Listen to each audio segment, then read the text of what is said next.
My question is that I am in a very precarious situation, and the phrase which says, "This shall pass away." From year 23 to 24, I was believing in this phrase, and then all the tantrums and deterioration started and going worse to worse. And now I feel that my situation is in absolute darkness. With your support, my beloved master, I did all what my master said. Still, my life is hanging. How long this situation will remain, and why saying even this pass away? This means nothing at the moment. How will this spiritual phrase change my situation, even if I say so? The thing is, again, I'll come back to that point. The obsessions which you have, uh, responsibilities are on my head. I have to do the job. I have to be a good son. I have to be a good brother. I have to be a good breadwinner of the family. I should be healthy. Now, these are the ideal things which everybody wishes to have. Nothing wrong in that. Now comes the problem. If the person loses the job, if the person finds death happening in the family, if the person is finding it difficult to um, earn the living, the person wonders, what should I do? Let's say, if you know, if you know how to make money, and money making doesn't happen when somebody gives you a job. There are hundreds of other ways where a person can be self-dependent and do something or other to make money. My job is gone, hence I'm depressed. I'll kill myself. My mom has died, that I'm depressed. I'm going to kill myself.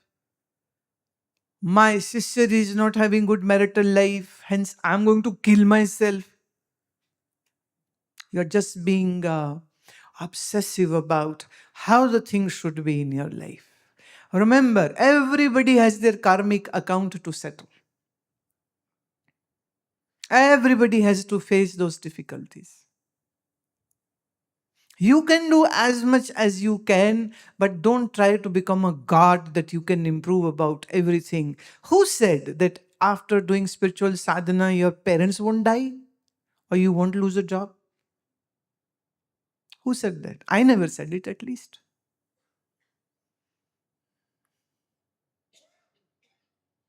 When things are difficult, understand these difficulties are there to give you a practical lesson about. You will worry about only where your attachments are. There are hundreds and thousands of people dying every day. You don't mourn them, do you? How many army soldiers are getting killed in the battle region, in the terrorist regions? Do you cry for them? You don't. It's just a news for you. This happened, so and so died, colonel died, major died, soldier died. It's just a news for you. But if that person was your related, then you will, of course, be very sad. Oh, my so and so has died. So you pick where you want to mourn and where you don't want to mourn. Wherever your attachments are, you will mourn. Otherwise, you won't. So check if you are mourning now, Mallikarjun, then you should see you are not mourning because of those difficulties happening around you. It is more about those with whom you are attached. One, two, you are not ready to understand things are going to change. Nothing is going to stay as it is every day.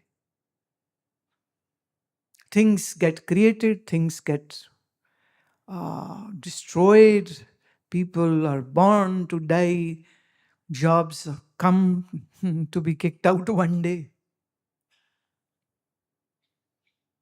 Where is your sense of surrender and where is your sense of doing your duties without asking for good rewards?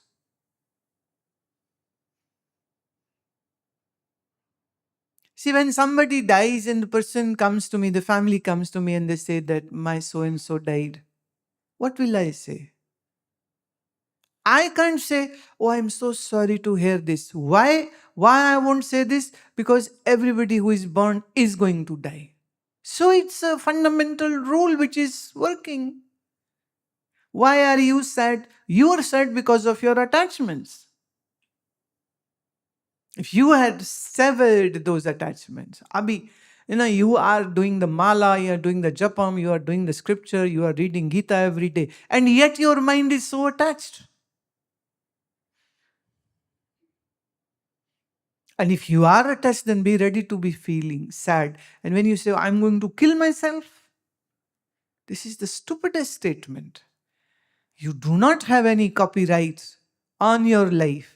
Life has been given to you to settle your karmic scores. So if things are going bad, that's the time to have perseverance. That is the time to be more strong. That is the time to understand the fickleness, shallowness, mortality of this world. Why say I am sad and depressed? Let me give you an example. One of my disciple who had a throat cancer, he got treatment, he was fine, but then the cancer came back. It came into lung and his esophagus. And then things were not going good way. I was told that the person is not going to be alive for maybe just 72 hours. His son called and he said, is it possible that... So he was talking about his father's health to one of my disciples. I was right there sitting and I said, okay, put him on. Ask him to put him on a video. I will talk to him. And the person has all the pipes. He's in great pain. The moment the video screen, he saw my face, he was laughing like a crazy person. And just saying, Jai Ho, Jai Ho, Jai Ho. Oh, I am so happy. Oh, I am so happy. Oh, I am so happy. My master is talking to me.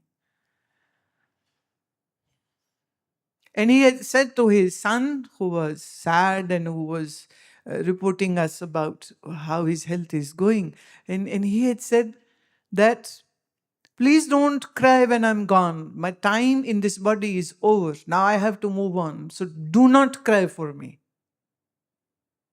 And I know it's by experience, the body is going to die. I'm not going to die. I might get now transferred in a new body. But you shouldn't cry. So he is consoling, teaching his family. Don't cry for me. And now I am doing this video call. So he had nothing to say other than saying, Guru Maharaj, thank you so much for being in my life. And in my last time you were talking to me, he said, I'm the most fortunate person. And you know what? Very next day he died. Very next day he died.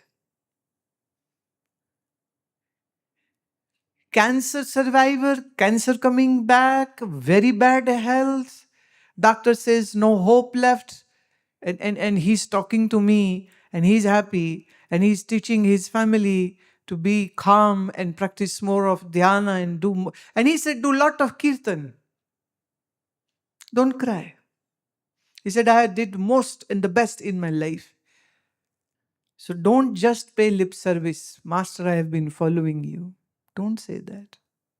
If you were, then in the hardest situations, you would have been unperturbed.